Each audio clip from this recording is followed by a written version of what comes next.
Hello नमस्कार साथियों, जयपुर 91 में आप सभी का स्वागत है दोस्तों। ये आज हम लोग क्लास 10th का दोस्तों सामाजिक विज्ञान का चैप्टर नंबर 6 हम लोग आज करने जा रहे हैं दोस्तों। चैप्टर नंबर 6 में दोस्तों आपका विनिर्माण उद्योग है दोस्तों।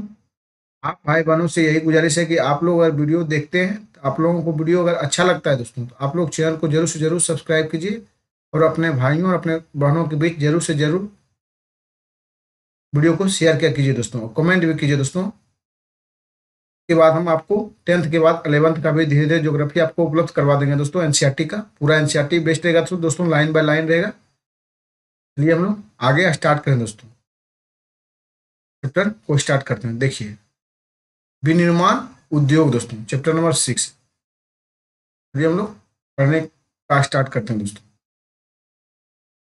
एकदम एक एक लाइन को बढ़िया से देखना है दोस्तों, ये नहीं कि एक एक लाइन मिस कीजिएगा, एक एक लाइन आप लोग बढ़िया से देखिएगा। दिवाली के अवसर पर हरीश अपने माता पिता के साथ बाजार गया। उन्होंने उसके लिए कपड़े तथा जूते खरीदे। उसकी माँ ने बर्तन, चीनी, चाय व मृदा के दीप खरीदे। मृदा के दीप मतलब दिया खरीदे दोस्तों। हरीश ने देखा कि दुकानें अत्यधिक सामान से भरी है। हरीश क्या देखा दोस्तों, दुकान जो है सामान से बहुत भरी हुई है। चीजों को इतनी अधिक मात्रा में देखकर वह हैरान हो गया।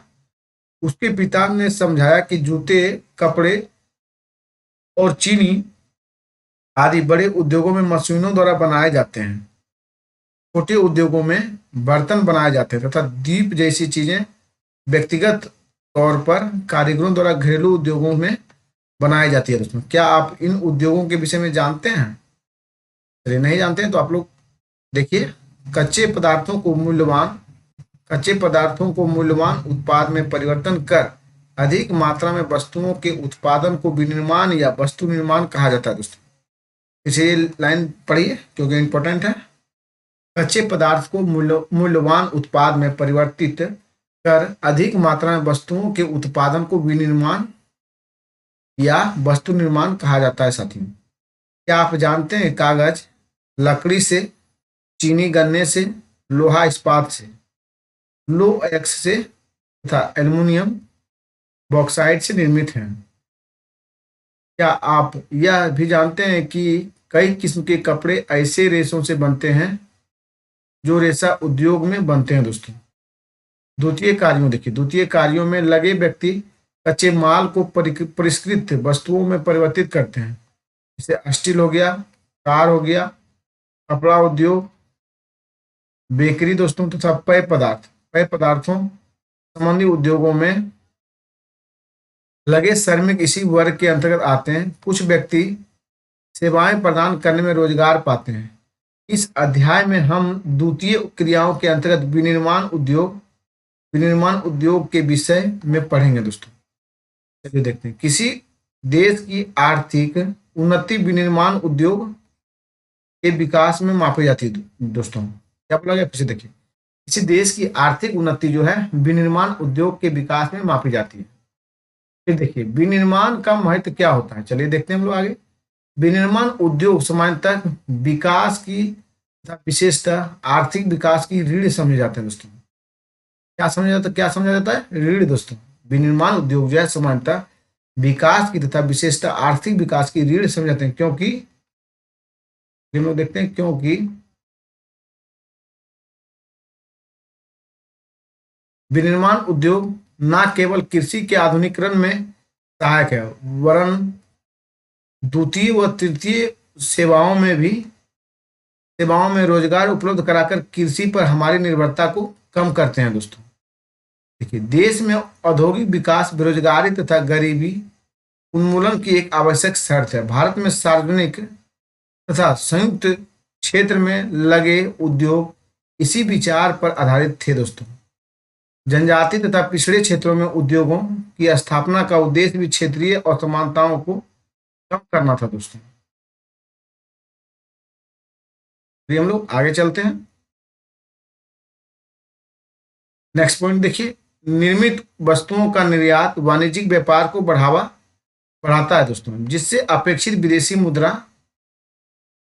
विदेशी मुद्रा की प्राप्ति होती है। वे देश की विकसित वे देश ही विकसित है जो कच्चे माल को विभिन्न तथा अधिक मूल्यवान तैयार माल में विनिर्मित करते हैं। भारत का विकास विविध व शीघ्र औद्योगिक विकास में निहित है दोस्तों। कृषि तथा उद्योग एक दूसरे से पृथक नहीं हैं, ये एक दूसरे के पूरक हैं दोस्तों। उदाहरणतः भारत में कृषि पर आधारित उद्योगों ने कृषि पैदावार बढ़ोतरी की प्रोत्साहित किया दोस्तों। कृषि पैदावार बढ़ोतरी को प्रोत्साहित किया है। ये उद्योग कच्चे माल के कृषि पर निर्भर है तथा इनके द्वारा निर्मित उत्पाद जैसे सिंचाई के लिए पंप हो गया, आपका उर्वरक हो गया, कीटनाशक दवाएं, ये साथियों प्लास्टिक पाइप हो गया, आपका मशीन व कृषि औजार दोस्तों, ये सब आपका क्या है, ये सब जो है दोस्तों आपका किसान पर निर्भर है दोस्तों। इसलिए विनिर्माण उद्योग के विकास तथा स्पर्धा से न केवल कृषि उत्पाद को बढ़ावा मिला है अपितु उत्पादन प्रक्रिया में भी सक्षम हुई है दोस्तों। हम लोग आगे देखते हैं। आज वैश्वीकरण के युग में हमारे उद्योगों को अधिक प्रतिस्पर्धी तथा सक्षम होने की आवश्यकता है साथियों। केवल आत्मनिर्भरता ही काफी नहीं है। हमारी वस्तुएं गुणवत्ता में अंतर्राष्ट्रीय स्तर की हो तथा तभी हम अंतर्राष्ट्रीय बाजार में प्रतिस्पर्धा कर पाएंगे दोस्तों। चलिए हम लोग आगे देखते हैं।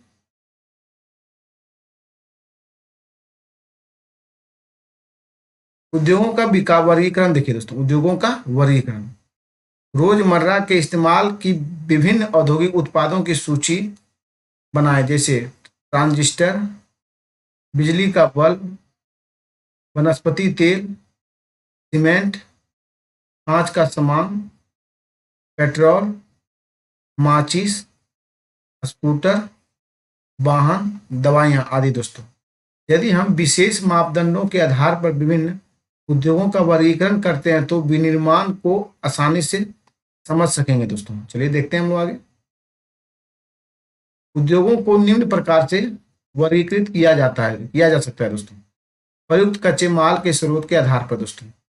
देखिए कृषि आधारित जो है सूती वस्त्र है दोस्तों, आपका फिर ऊनी वस्त्र है, पटसन रेशा है, पटसन रेशम जो है दोस्तों वो भी कृषि आधारित ही उद्योग है दोस्तों। फिर देखिए आपका वस्त्र है, फिर रबड़ भी आपका कृषि आधारित ही उद्योग है, चीनी है, चाय है, कॉफी है दोस्तों, वनस्पति तेल है दोस्तों, ये सब जो है ना कृषि आधारित उद्योग है दोस्तों। चलिए आगे देखते हैं। खनिज आधारित उद्योग को देखिए, लोहा हो गया आपका, इस्पात हो गया, सीमेंट हो गया, एल्युमिनियम हो गया दोस्तों, मशीन हो गया, औजार हो गया, पेट्रोल रसायन उद्योग हो गया दोस्तों। ये सब क्या है, खनिज आधारित उद्योग है दोस्तों। चलिए आगे देखते हैं हम लोग। प्रमुख भूमिका के आधार पर देखते हैं। आधारभूत उद्योग दोस्तों जिनके उत्पादन या कच्चे माल पर दूसरे उद्योग निर्भर है, जैसे लोहा इस्पात, तांबा प्रगलन व एल्युमिनियम प्रगलन दोस्तों, ये सब आपका क्या है, आधारभूत उद्योग है दोस्तों। नेक्स्ट पॉइंट देखिए, उपभोक्ता उद्योग दोस्तों। उपभोक्ता उद्योग जो है जो उत्पादन उपभोक्ताओं के सीधे उपयोग हेतु करते हैं, जैसे चीनी हो गया, दंतमंजन हो गया, कागज, पंखे, सिलाई मशीन आदि दोस्तों। ये सब क्या है, उपभोक्ता का उद्योग है दोस्तों। ये सब इंसान जो है यूज करता है दोस्तों दिनचर्या के प्रक्रिया में दोस्तों। पूंजी निवेश के आधार देखिए, एक लघु उद्योग को परिसंपत्ति की एक इकाई पर अधिकतम निवेश मूल्य के परिप्रेक्ष्य में परिभाषित किया जाता है। यह निवेश सीमा समय के साथ परिवर्तन होती रहती है, अधिकतम स्वीकार्य निवेश के आधार पर की जाती है। यह निवेश मूल्य समय के साथ बदला गया है। वर्तमान में अधिकतम निवेश 1 करोड़ रुपए तक का स्वीकार्य है दोस्तों। स्वामित्व के आधार पर देखिए, सार्वजनिक क्षेत्र में लगे सरकारी एजेंसियों द्वारा प्रतिबंधित तथा सरकार द्वारा संचालित उद्योग, जैसे भारत का हैवी इलेक्ट्रिक लिमिटेड भेल दोस्तों तथा Steel Authority of India Limited SAIL दोस्तों। आगे देखिए निजी क्षेत्र। देखिए निजी क्षेत्र का जो उद्योग है साथियों, जिनका एक व्यक्ति के स्वामित्व में और उसके द्वारा संचालित अथवा लोगों के स्वामित्व में या उनके द्वारा संचालित टिस्को, बजाज ऑटो लिमिटेड, डाबर उद्योग आदि दोस्तों। नेक्स्ट देखिए संयुक्त उद्योग। देखिए दोस्तों संयुक्त उद्योग किसे बोलते हैं? वैसा उद्योग जो राज्य सरकार और निजी क्षेत्र के संयुक्त प्रयास से चलाए जाते हैं, जैसे हो गया आपका ओयल इंडिया लिमिटेड, OIL दोस्तों। हम लोग नेक्स्ट पेज की ओर बढ़ते हैं।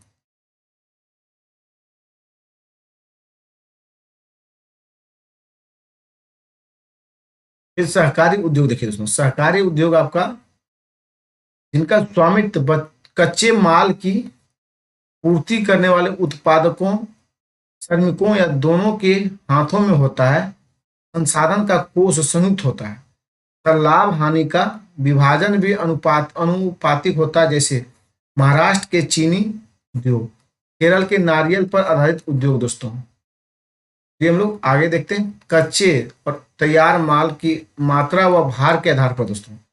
कच्चे तथा तैयार माल की मात्रा व भार के आधार पर हम लोग देखते हैं। देखिए भारी उद्योग जैसे लोहा हो गया, इस्पात इत्यादि, ये सब भारी उद्योग के अंतर्गत आता है साथियों। नेक्स्ट पॉइंट देखिए हल्के उद्योग जो कम भार वाले कच्चे माल का प्रयोग कर हल्के तैयार माल का उत्पादन करते हैं, जैसे देखिए विद्युतीय उद्योग दोस्तों। चलिए हम लोग आगे बढ़ते हैं। क्रियाकलाप। देखिए क्रियाकलाप में दोस्तों कच्चा माल और तैयार माल की मात्रा भार के आधार पर निम्न में दो वर्गों में विभाजित है दोस्तों। पहला देखिए आपका तेल हो गया, दूसरा आपका बुनने की सलाई है। नेक्स्ट पॉइंट फिर पीतल के बर्तन हो गए दोस्तों। नेक्स्ट देखिए फ्यूज तार, फिर आपका घड़ियां दोस्तों। फिर देखिए सिलाई मशीन आपका हो गया, फिर आपका पोत निर्माण, विद्युत बल्ब हो गया दोस्तों। उसके बाद नेक्स्ट आपका पेंट हो गया दोस्तों। नेक्स्ट आपका जो है पेंट के ब्रश दोस्तों, और फिर मोटर गाड़ियां दोस्तों। ये सब जो है दोस्तों आपका, ये अब हम लोग कृषि आधारित उद्योग को देखते हैं दोस्तों। कृषि आधारित उद्योग दोस्तों देखिए सूती वस्त्र, पटसन, रेशम, ऊनी वस्त्र, चीनी तथा वनस्पति तेल आदि उद्योग कृषि से प्राप्त कच्चे माल पर आधारित उद्योग है दोस्तों। देखिए वस्त्र उद्योग। देखिए साथियों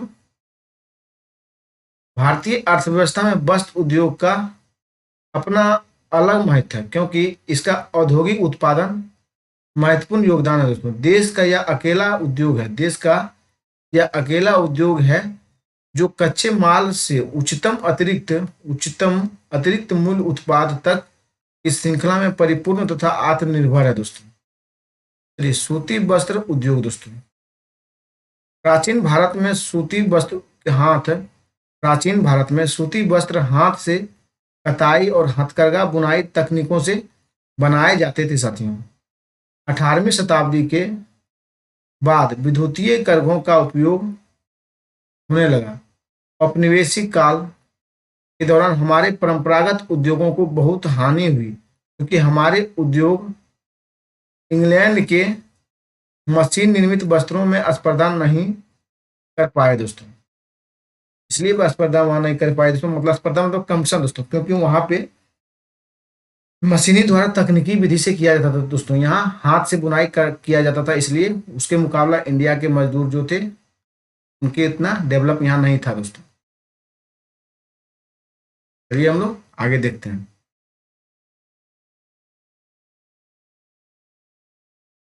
देखिए रेशम उत्पाद दोस्तों आपका कच्चा रेशा से होता है। फिर धुनाई कताई सूत दोस्तों, फिर बुनाई हो गया, फिर बुनाई, उसके रंगाई व परिष्करण दोस्तों, फिर कपड़ा में तैयार हुआ दोस्तों। उसके बाद दोस्तों फिर हो गया आपका वस्त्र विनिर्माण, वस्त्र गारमेंट मतलब दुकान में पहुंचा दोस्तों। वस्त्र उद्योग में अतिरिक्त मूल्य उत्पाद दोस्तों। चलिए देखते हैं हम लोग।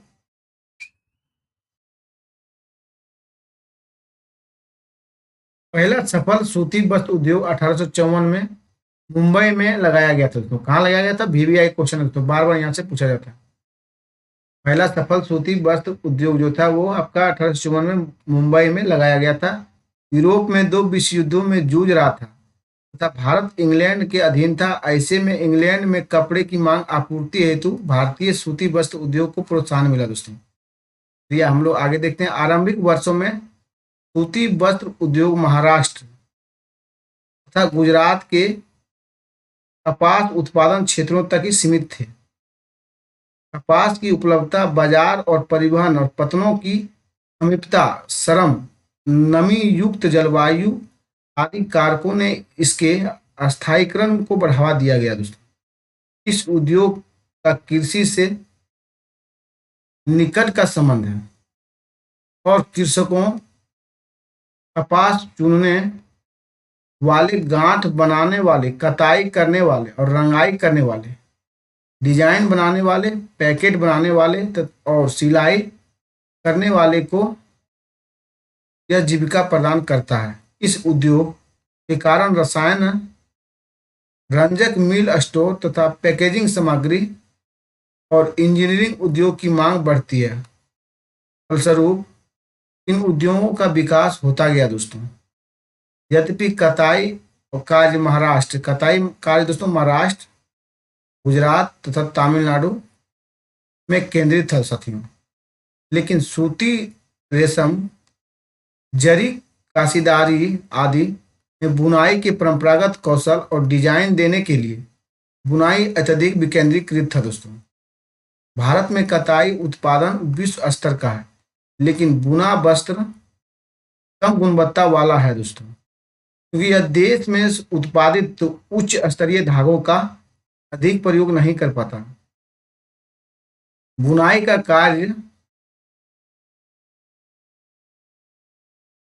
कार्य जो होता था साथियों, हथकरघों, विद्युत करघों व मिलों में होता था। हाथ में बुनी खादी कुटीर उद्योग के रूप में बुनकरों को उनके घरों में बड़े पैमाने पर रोजगार प्रदान करता था। महात्मा गांधी ने सूत कातने तथा खादी बुनने पर क्यों बल दिया था दोस्तों? चलिए हम लोग आगे स्लाइड में देखते हैं इसको।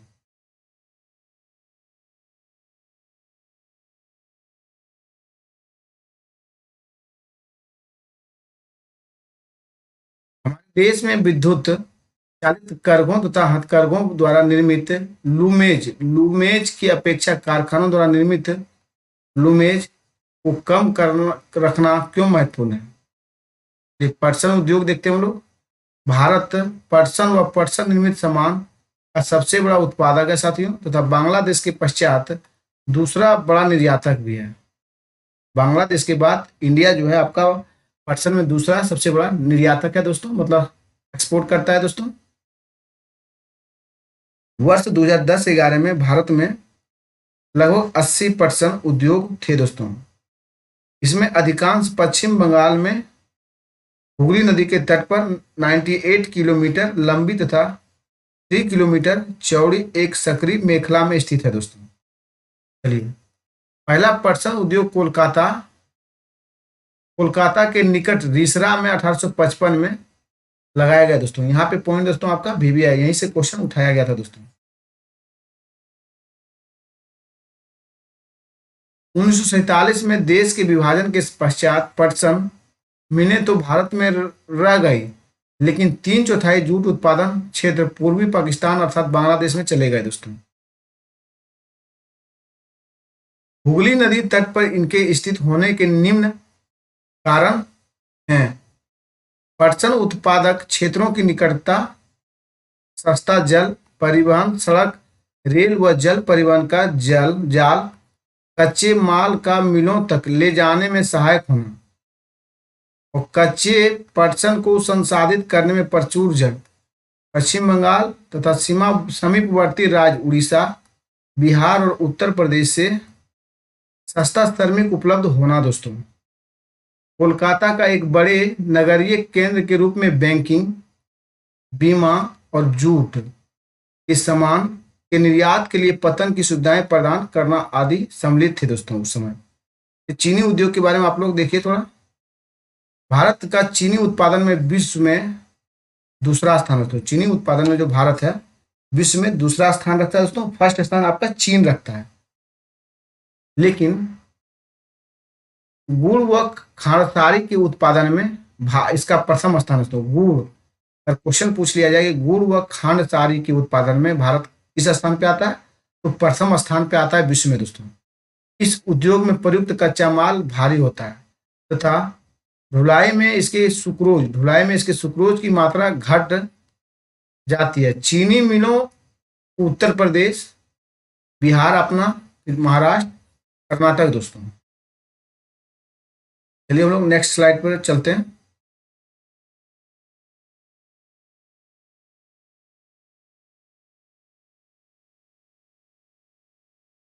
देखिए भारत में वस्त्र उद्योग कहाँ किस किस जगह था दोस्तों, और उस फैक्ट्री को देख लिया जाए एक नज़र दोस्तों। देखिए ब्लैक सॉइल से जो जो किया हुआ ब्लैक पॉइंट से दोस्तों, ये आपका है सूती मिल है दोस्तों, सूती वस्त्र उद्योग है जो ब्लैक से है दोस्तों।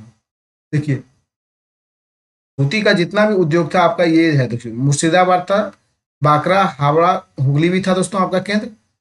ये देखिए पुणे था, औरंगाबाद था, जलगांव था, वर्धा था, पोरबंदर था, राजकोट था, बड़ोदरा था, अहमदाबाद, उज्जैन, देवास दोस्तों। ये सब आपका सूती वस्त्र कारखाना था उस समय, अंग्रेज के समय में दोस्तों। फिर मुर्शिदाबाद भी था आपके दोस्तों, फिर मुरादाबाद था, आगरा था।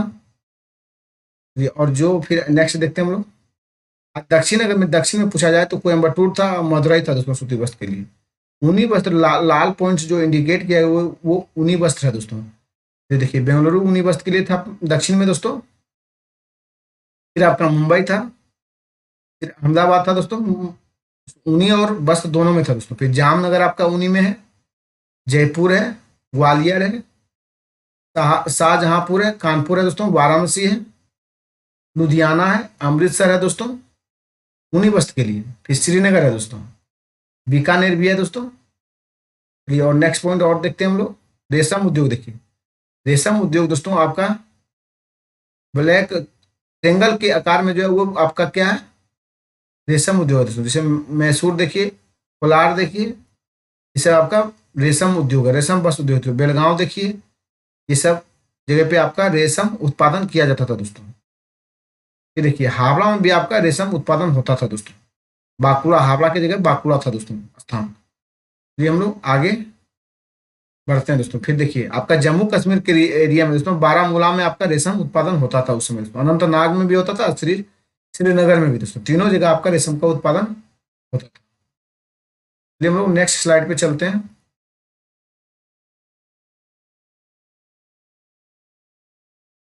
फिर देखिए तमिलनाडु, आंध्र प्रदेश, गुजरात, पंजाब, हरियाणा तथा मध्य प्रदेश राज्यों में फैली है।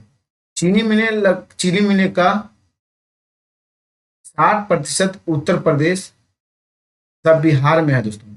यह उद्योग मौसमी है अतः सहकारी क्षेत्र के लिए उपयुक्त है दोस्तों। क्या आप बता सकते हैं कि ऐसा क्यों है? चलिए हम लोग क्यों है देखते हैं।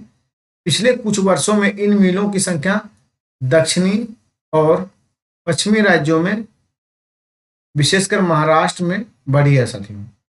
इसका मुख्य कारण यहाँ के गन्ने में अधिक सुक्रोज की मात्रा है दोस्तों। अपेक्षाकृत ठंडी जलवायु भी गुणकारी है। इसके अतिरिक्त इन राज्यों में सहकारी समितियां भी सफल रही है दोस्तों। ये देखिए अब हम लोग देखते हैं खनिज आधारित उद्योग दोस्तों। देखिए वे उद्योग जो खनिज व धातुओं को कच्चे माल के रूप में प्रयोग करते हैं, खनिज आधारित उद्योग कहलाते हैं। क्या आप इस वर्ग में आने वाले कुछ उद्योगों का नाम बता सकते हैं? जैसे देखिए लोहा तथा इस्पात उद्योग दोस्तों,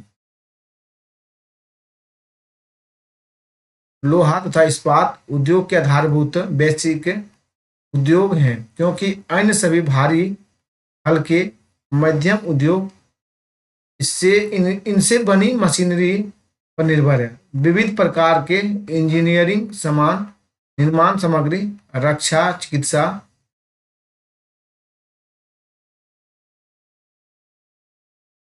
हम लोग नेक्स्ट स्लाइड की ओर बढ़ते हैं।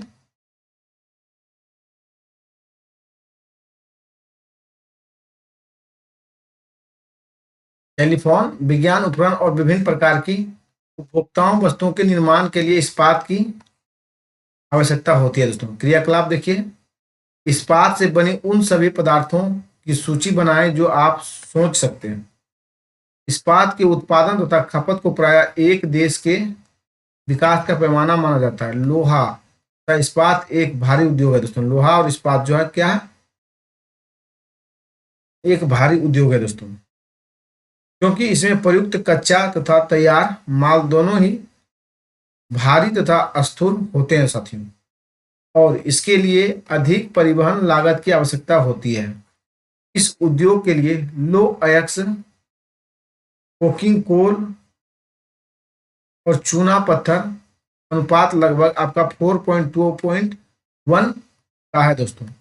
इस्पात को कठोर बनाने के लिए इसमें मैग्नीज मैग्नीज की कुछ मात्रा भी आवश्यकता होती है दोस्तों। इस्पात उद्योग की आदर्श स्थापना होनी चाहिए। यह याद रखें कि इससे निर्मित माल को बाजार तथा उपभोक्ताओं तक पहुंचाने के लिए भी सक्षम परिवहन की आवश्यकता है दोस्तों। भारत में छोटा नागपुर के पठारी क्षेत्र में अधिकांश लोहा तथा इस्पात उद्योग संकेंद्रित है दोस्तों। इस प्रदेश में इस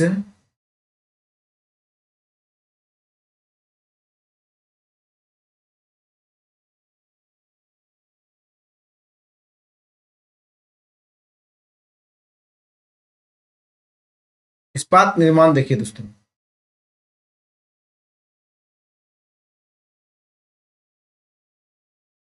कच्चे माल कारखाने तक परिवहन देखिए,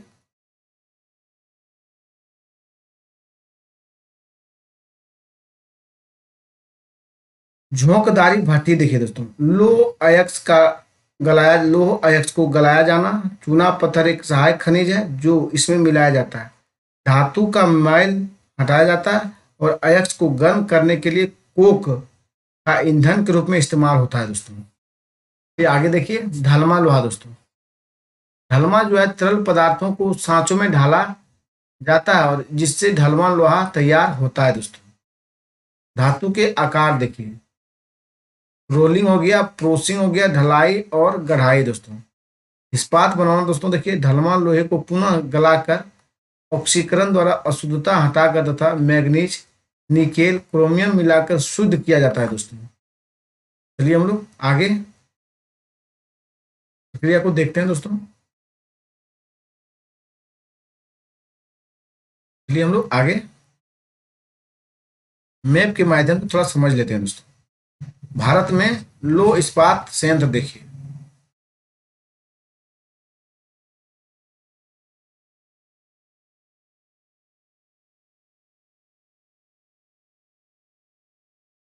देखिए आपका लो इस्पात जो संयंत्र है दोस्तों, छोटा नागपुर पठार के रीजन में आपका बोकारो है, वर्नरपुर है दोस्तों, दुर्गापुर है, जमशेदपुर है और राउरकेला दोस्तों। इन्हीं रीजन में आपका लो इस्पात अधिक मात्रा में होता है दोस्तों। फिर एक आपका भिलाई भी है दोस्तों। नेक्स्ट पॉइंट देखिए, विशाखापट्टनम भी है दोस्तों, विजयनगर है आपका दक्षिण में, भद्रावली दोस्तों, सालेम दोस्तों। ये सब भी आपको इस जगह पे, इस सभी जगह पे दोस्तों लोहा का उत्पादन किया जाता है। ये हम लोग आगे देखते हैं। उद्योग के विकास के लिए अधिक अनुकूल सापेक्षिक परिस्थितियां हैं। इनमें लो एक्स की कम लागत, उच्च कोटि के कच्चे माल की निकटता, सस्ते श्रमिक, स्थानीय बाजार में इनके मांग की विशाल संभावना सम्मिलित है दोस्तों।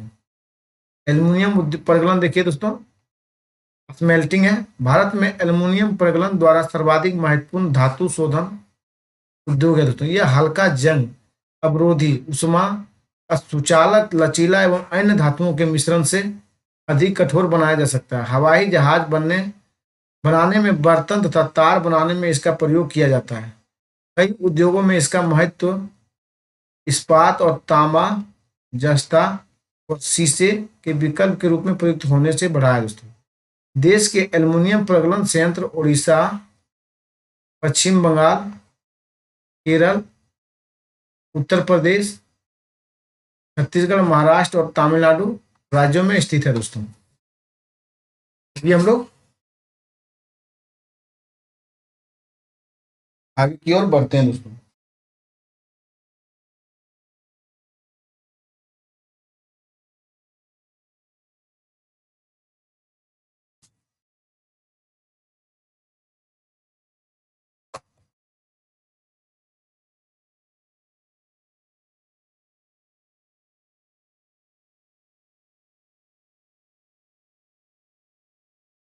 नालको प्रगलन में पट्टी लोप मिल, दोस्तों देखिए नालको जो है प्रगलन में पट्टी लोप मिल प्रगलकों में बॉक्साइट का कच्चे पदार्थ के रूप में जो भारी गहरे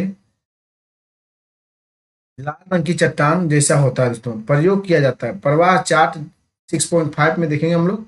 एल्युमिनियम निर्माण प्रक्रिया दर्शाता है। इस उद्योग की स्थापना दो महत्वपूर्ण आवश्यकताओं नियमित, देखिए एल्युमिनियम का तथा अयस्क का अनुपात दोस्तों, एल्युमिनियम तथा अयस्क का अनुपात 4 से 6 टन बॉक्साइड और 2 टन एल्युमिनियम, 1 टन एल्युमिनियम बनता है दोस्तों। 4 से 6 टन बॉक्साइड अगर अयस्क में मिलाया जाएगा दोस्तों तो 2 टन एल्युमिनियम बनेगा। और उसको जब पूरा ओरिजिनल वेरीफाई किया जाए तो 1 टन में तब्दील होगा दोस्तों। एल्युमिनियम उद्योग के विनिर्माण की प्रक्रिया देखिए, चलिए बॉक्साइट है इधर, एल्युमिनियम दोस्तों कच्चा माल है ये बॉक्साइट खनन में।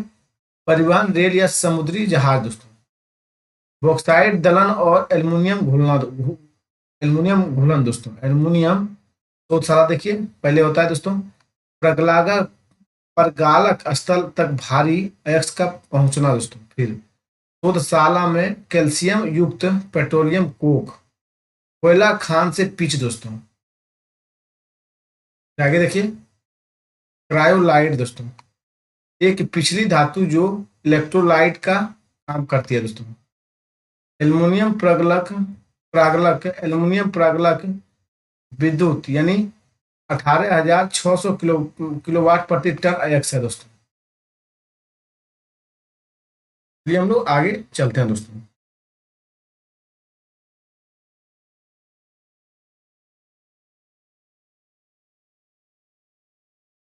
ऊर्जा की पूर्ति तथा कम कीमत पर कच्चे माल की सुनिश्चित उपलब्धता दोस्तों।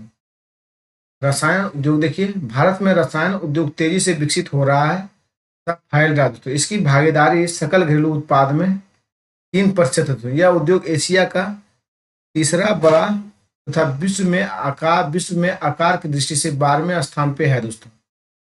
इसमें लघु तथा बृहद दोनों प्रकार की विनिर्माण इकाइयां सम्मिलित है और कार्बनिक तथा कार्बनिक दोनों क्षेत्रों में तीव्र वृद्धि दर्ज की गई है दोस्तों।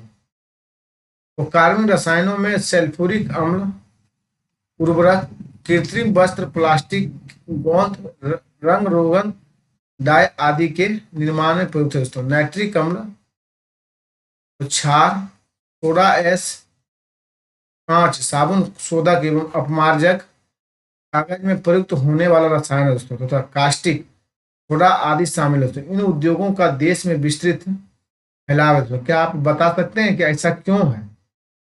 कार्बनिक रसायनों में पेट्रो रसायन शामिल है दोस्तों। कार्बनिक रसायनों में पेट्रो रसायन शामिल है जो कृत्रिम वस्त्र, कृत्रिम रबर, प्लास्टिक, रंजक पदार्थों, दवाइयों, औषध रसायनों के बनाने में प्रयोग किए जाते हैं साथियों।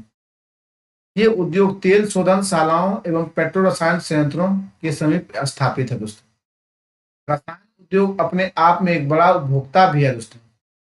आधारभूत रसायन एक प्रक्रिया द्वारा अन्य रसायन उत्पन्न करते हैं जिनका उपयोग औद्योगिक अनुप्रयोग, कृषि अथवा उपभोक्ता बाजारों के लिए किया जाता है। ऐसे ही उत्पादकों की एक सूची बनाए दोस्तों। चलिए हम लोग उर्वरक उद्योग देखते हैं। उर्वरक उद्योग नाइट्रोजनी उर्वरक है दोस्तों, मुख्यतः यूरिया, फॉस्फेटिक उर्वरक डीएपी, एल्युमिनियम फॉस्फेट और मिश्रित उर्वरक जिसमें 3 मुख्य पोषक उर्वरक नाइट्रोजन, फास्फोरस और पोटास शामिल हैं दोस्तों। ये उत्पादन क्षेत्रों में इर्द गिर्द केंद्रित है। तीसरा अर्थात पोटास पूर्णतः आयात किया जाता है क्योंकि हमारे देश में वाणिज्यिक रूप से या किसी भी रूप में प्रयुक्त होने वाला पोटास या पोटेशियम यौगिक के भंडार नहीं है दोस्तों। चलिए हम लोग आगे देखते हैं।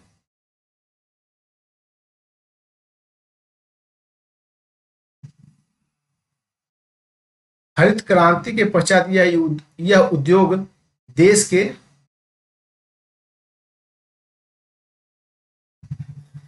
अन्य अन्य अनेक भागों में भी फैल गया दोस्तों। जैसे गुजरात हो गया, आपका तमिलनाडु हो गया, उत्तर प्रदेश, पंजाब और केरल राज्य में कुल उर्वरक उत्पादन का लगभग 50% उत्पादन करते हैं दोस्तों। अन्य महत्वपूर्ण उत्पादक राज्य आंध्र प्रदेश, उड़ीसा, राजस्थान, बिहार, महाराष्ट्र, असम, पश्चिम बंगाल, गोवा, दिल्ली और मध्य प्रदेश तथा कर्नाटक हैं दोस्तों। सीमेंट उद्योग देखिए, निर्माण कार्यों जैसे घर, कारखाने, पुल, सड़कें, हवाई अड्डा, बांध तथा अन्य व्यापारिक प्रतिष्ठानों के निर्माण में सीमेंट आवश्यक है दोस्तों। इस उद्योग को भारी व स्थूल कच्चे माल जैसे चूना पत्थर, सिलिका, जिप्सम की आवश्यकता होती है दोस्तों। रेल परिवहन के अतिरिक्त इसमें कोयला तथा विद्युत ऊर्जा भी आवश्यक है दोस्तों। क्रियाकलाप देखिए, सीमेंट विनिर्माण इकाइयों की स्थापना कहाँ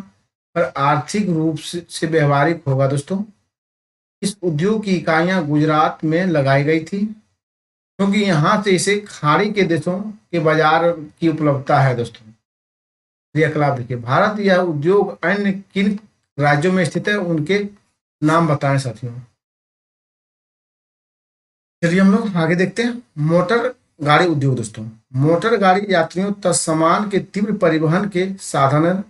भारत में उद्योग केंद्रों पर ट्रक, बसें और कारें, मोटरसाइकिल, स्कूटर, तीन पहिया बहुउपयोगी वाहन निर्मित किए जाते हैं।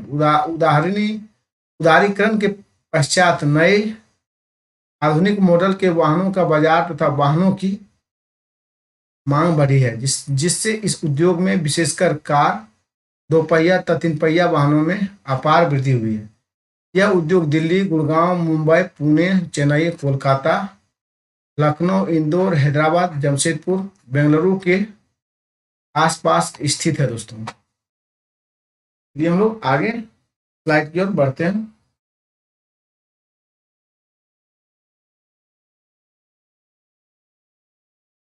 सूचना प्रौद्योगिकी तथा इलेक्ट्रॉनिक उद्योग दोस्तों, इलेक्ट्रॉनिक उद्योग के अंतर्गत आने वाले उत्पादों में ट्रांजिस्टर से लेकर television, telephone, cellular, telecom, telephone exchange, radar, computer, दूरसंचार उद्योग के लिए उपयोग अनेक उपकरण बनाए जाते हैं दोस्तों।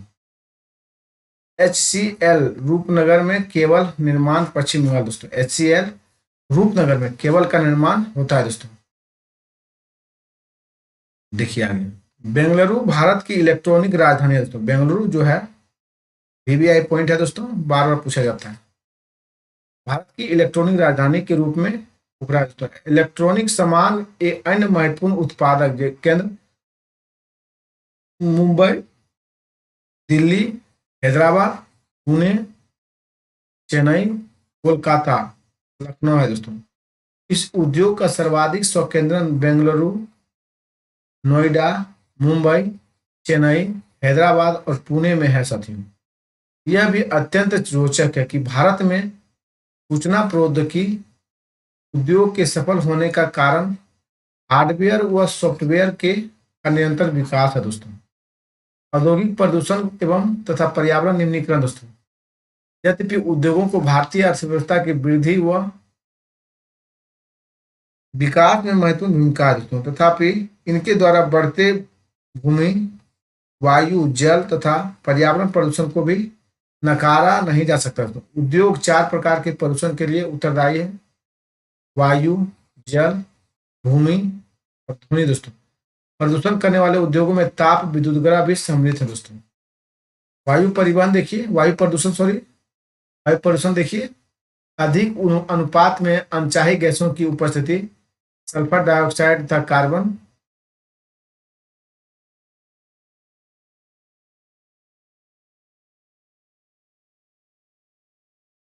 मोनोऑक्साइड वायु प्रदूषण का कारण है दोस्तों। वायु में निलंबित कणनुमा पदार्थों में ठोस व द्रवीय गैस दोनों ही प्रकार के कण होते हैं, जैसे धूलि, स्प्रे, कुहासा और धुआं।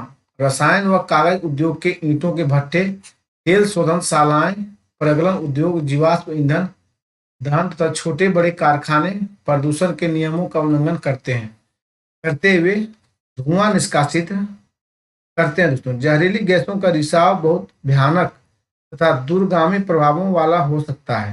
क्या आप भोपाल गैस त्रासदी के विषय में जानते हैं? वायु प्रदूषण मानव स्वास्थ्य और पशुओं, पौधे, इमारतों तक पूरे पर्यावरण पर दुष्प्रभाव डालते हैं दोस्तों। जल प्रदूषण देखिए, उद्योगों द्वारा कार्बनिक तथा अकार्बनिक अपशिष्ट पदार्थों के नदी में छोड़ने से जल प्रदूषण फैलता है।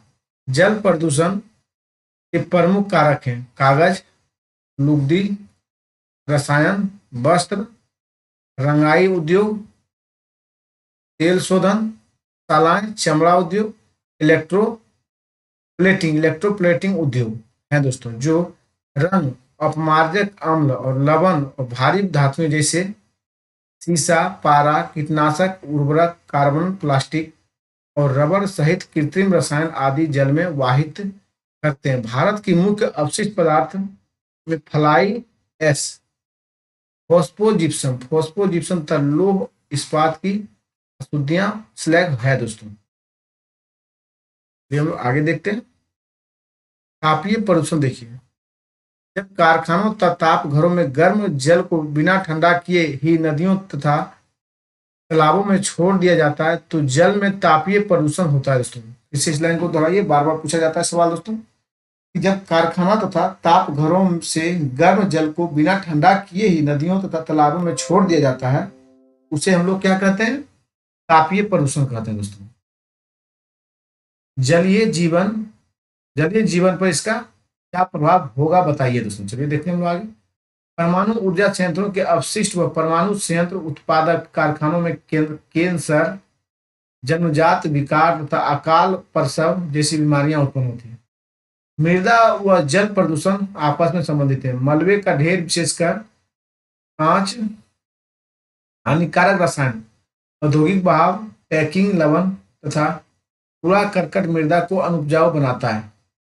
वर्षा जल के साथ ये प्रदूषण जमीन से रिश्ते हुए भूमिगत जल तक पहुंचकर उसे प्रदूषित कर देते हैं दोस्तों। ये हम लोग आगे देखते हैं दोस्तों।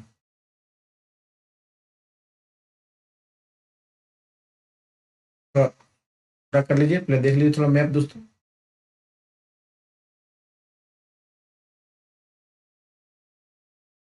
भारत कुछ सॉफ्टवेयर टेक्नोलॉजी पार्क है दोस्तों, देखते हैं हम लोग।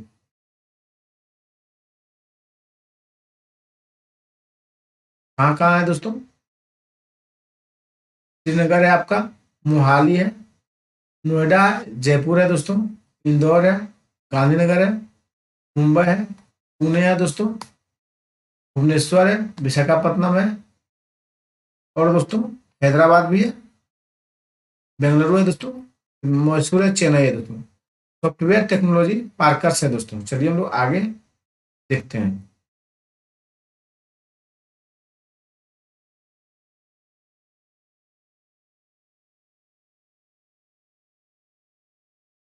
चलिए ध्वनि प्रदूषण पे हम लोग डिस्कस करते हैं दोस्तों। ध्वनि प्रदूषण दोस्तों, ध्वनि प्रदूषण से खिन्नता तथा उत्तेजना ही नहीं वरन श्रवण अक्षमता, हृदय गति, रक्तचाप तथा अन्य कायिक व्यवस्थाएं भी बढ़ती है दोस्तों।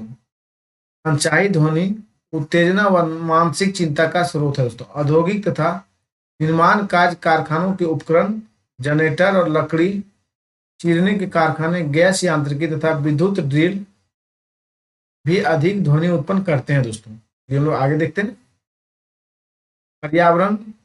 पर्यावरणीय निम्नीकरण की रोकथाम दोस्तों, पर्यावरणीय निम्नीकरण के रोकथाम।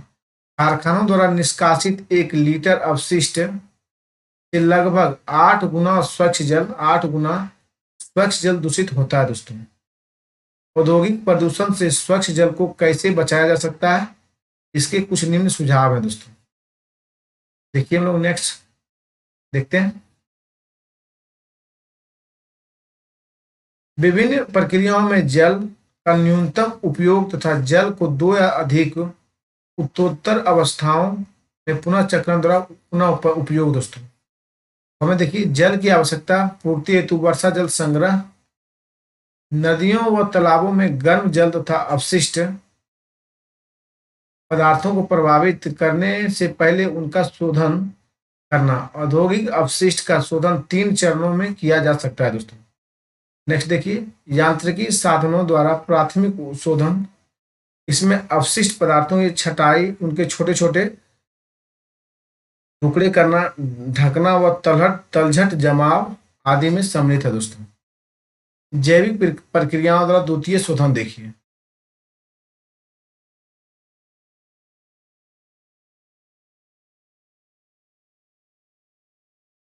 100 देखिए दोस्तों, जैविक, रासायनिक और भौतिक प्रक्रियाओं द्वारा तृतीय शोधन है।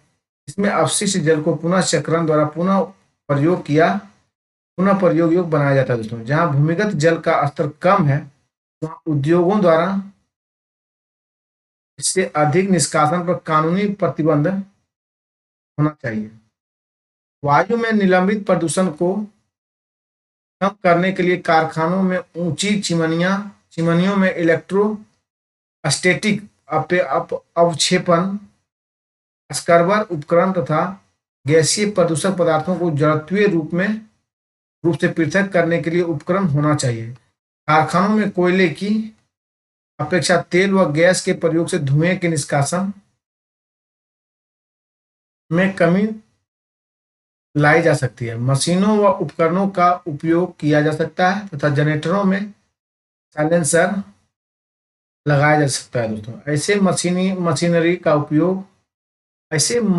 का प्रयोग किया जाए जो ऊर्जा सक्षम हो तथा कम ध्वनि प्रदूषण करे। ध्वनि अवशोषित करने वाले उपकरणों के इस्तेमाल के साथ कानों पर शोर नियंत्रण उपकरण भी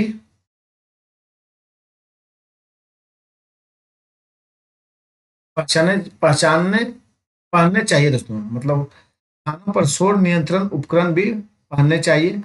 सतत पोषणीय विकास की चुनौतियों के लिए पर्यावरणीय सचेतना तथा युक्त आर्थिक विकास की जरूरत है दोस्तों। ये देखिए,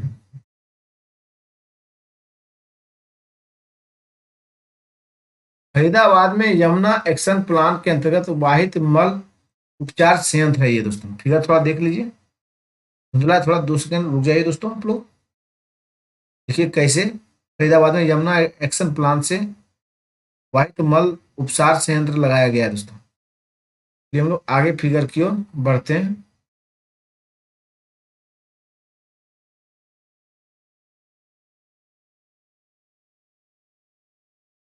देखिए, राष्ट्रीय ताप विद्युत ग्रह दोस्तों एनटीपीसी द्वारा दिखाया गया मार्ग दोस्तों।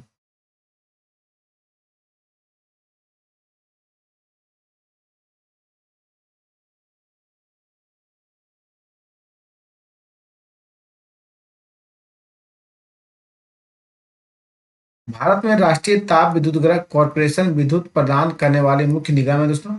इसके पास पर्यावरण प्रबंधन ईएमएस 14001 के लिए आईएसओ प्रमाण पत्र है दोस्तों। यह निगम प्राकृतिक पर्यावरण और संसाधन जैसे जल, खनिज तेल, गैस और ईंधन संरक्षित नीति का हिमायती है दोस्तों तथा इन्हें ध्यान में रखकर विद्युत संयंत्रों की स्थापना करता है। ऐसा निम्न उपायों द्वारा संभव है दोस्तों। यहाँ से दोस्तों आपका बीपीएससी 2.0 में क्वेश्चन पूछा गया था दोस्तों। हम लोग आगे देखते हैं।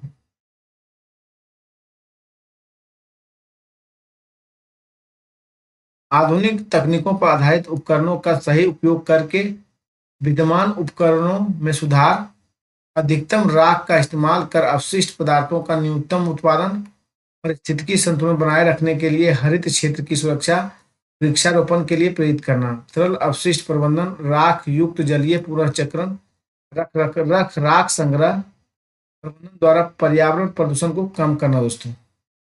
देखिए, सभी ऊर्जा संयंत्रों और पारिस्थितिकीय रूप में मॉनिटर तथा समीक्षा करना, ऑनलाइन आंकड़ों का प्रबंधन करना दोस्तों। चलिए हम लोग आगे की ओर बढ़ते हैं। रामागुंडम संयंत्र है दोस्तों। ये कहाँ है? रामागुंडम संयंत्र है दोस्तों। ये आपका चैप्टर क्लोज होता है दोस्तों। धन्यवाद आप भाई बहनों सभी दोस्तों को। वीडियो अच्छा लगे तो चैनल को जरूर से जरूर सब्सक्राइब कीजिएगा दोस्तों। अभ्यास देख लीजिए।